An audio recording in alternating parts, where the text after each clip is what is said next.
Hey, it's Corey from MECFS Navigator, doing a dark background because someone mentioned the background was kind of bright, and they're right, it was. That can be hard. So um, anyway, today I was going to talk about being outside and going out in the wheelchair or going out of the house. And that's changed for me a lot since I've moved from very severe and only doctor's appointments to now at mild moderate. But I just wanted to give some idea of what it's like. So today I thought I was going to the dentist, so I got dressed. I put on jewelry, I put on mascara, and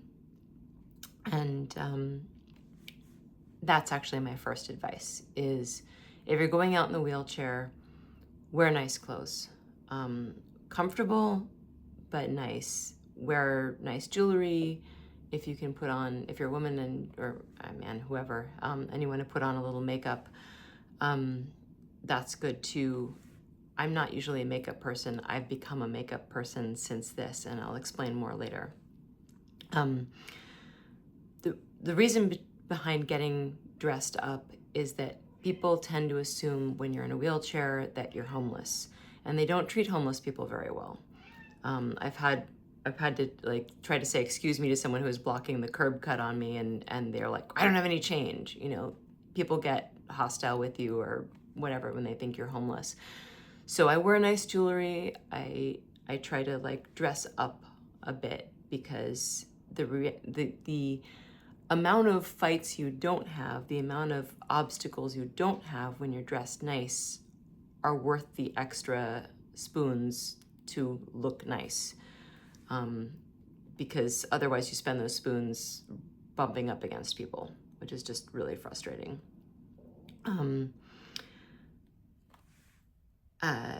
Let's see, I'm doing this from notes, sorry.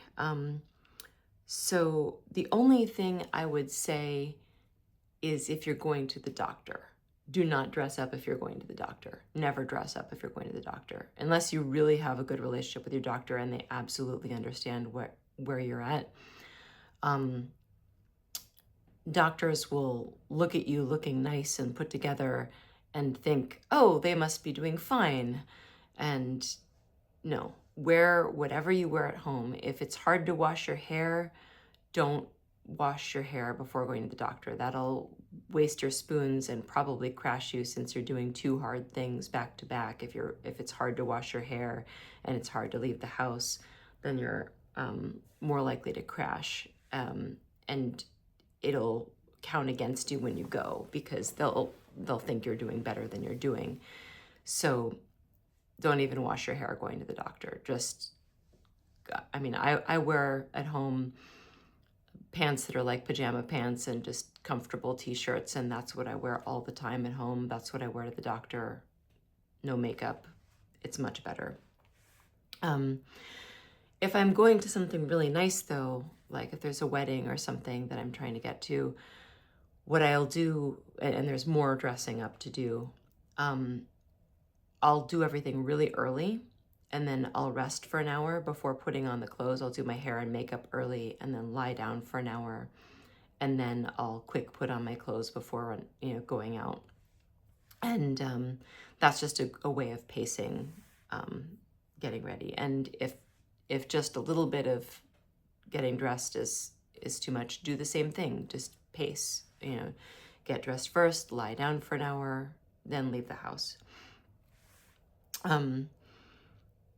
Let's see. The biggest thing about leaving the house when it's newer to you is to take someone with you, if at all possible. I know it's really hard for a lot of people. A lot of us are really isolated. I'm very fortunate to have my husband and daughter, but the thing is, people will often confront you or be weird at you for being in a wheelchair, and they are much more likely to do it when you are alone. And when you're with somebody, that person, if somebody does do something, can deflect and keep them away from you, or shut them down, or whatever they need to do. There's that. There's also that the sensory overload of being outside is a lot. Um, just seeing new things, seeing a car go by, seeing, so it's obviously more light out, so you always wear sunglasses and a hat if it's at all sunny. But just the seeing a new thing every few seconds, hearing new things, seeing new people, that's a lot of, excuse me, that's a lot of sensory exposure. And even if you're doing almost nothing, it's easy to underestimate how much that sensory exposure will wear you out. So when you go out early on, if you think you can do 2 hours, do 1 hour. Just be more padded than you think you need to be.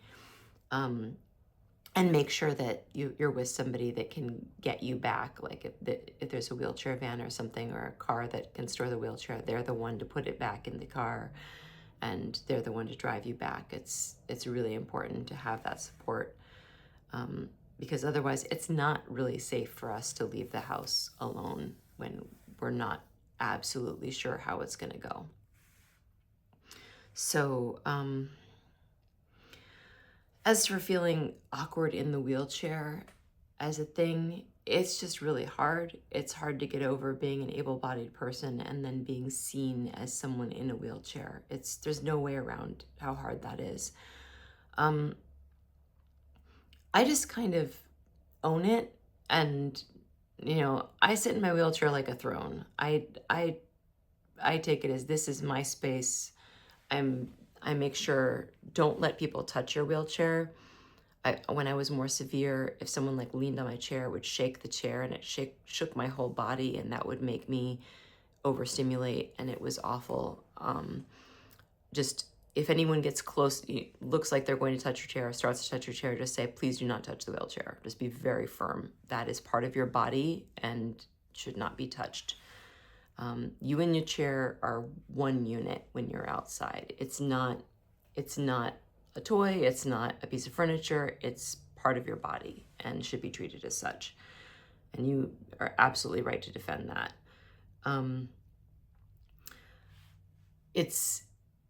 It's also a thing that most of us can stand to some degree, if only for a few seconds. But I don't actually stand when I'm outside in the chair, and it's because I don't want to deal with the random people who are like, oh, it's a miracle, or oh, you're cheating the system, or you're faking, or I can explain to each and every one of those people that most wheelchair users are somewhat ambulatory, and that, explain my condition and everything, but I do not want to. I don't want to have that battle every time I go out. And so even if I need to reach something on a high shelf or something, I'll ask for help, or I'll have, if I'm with someone, they'll do it. I do not leave the chair in sight of people except to transfer into the chair inside the seat in the car. I don't want to have that conversation, and it's just too much energy to have that conversation with people. My friends know, people around me know that I'm an ambulatory wheelchair user and that I can walk short distances, and I make that very clear to my friends and family, but I don't need to deal with strangers. And that's where I've drawn the line. Things I always have in the wheelchair. I always have a pair of sunglasses in a pouch in my wheelchair. I have pouches on the sides and that hold all these things. Water bottle, electrolyte powder packets, hot water bottle, blanket, rain poncho, rain cover for the controls, my earplugs, an eye mask for aggressive rest if I need to aggressive rest while I'm out, and a card explaining ME/CFS, and my phone on a loop around my neck because it falls out of every other place you put it. It's just easier to have on a loop on your neck. So, oh, and a hat in my bag, because sensory overload is a thing. You just have to have whatever ear protection works for you normally. If it's cloudy, sunglasses. If it's at all sunny, sunglasses and hat. Really important to protect your senses as much as possible, and just try to avoid direct sunlight, stay in the shade. Yeah, I think don't underestimate the dressing up thing. That gets you treated so much better in so many different ways. It also makes you feel better about yourself when you're out, I think. And that confidence makes it easier to present the confidence of being in the wheelchair, to make it less humiliating space. I actually dress up a lot of the time in pretty like serious style, and like hats or, you know, fun things. And that strategy is about making people see me first rather than the chair first. So they see somebody in retro style and go, ooh, that's a cool retro outfit. Oh, and she's in a wheelchair. But the wheelchair comes second. And they see me as a person first. And that really helps a lot. So dialing up your personal style to be, you know, more interesting, more out there actually really helps, besides just dressing up. So if you're a guy wearing a suit or something, like just dialing it up, people treat you way better. People treat you more humanly. I think that's it. I mean, I can answer a bunch of questions. If you have any questions about being out in the chair, that's good. I've done it. I did go out in the chair from when I was very severe until now. I did actually go out at very severe, and now I think I was crazy too, but I did, and I managed to without crashing. So, and I even managed to travel while severe. So these things are possible. I have a lot more about the wheelchair and traveling in the wheelchair on my wheelchair blog, which is mywanderingwheels.com. So good luck.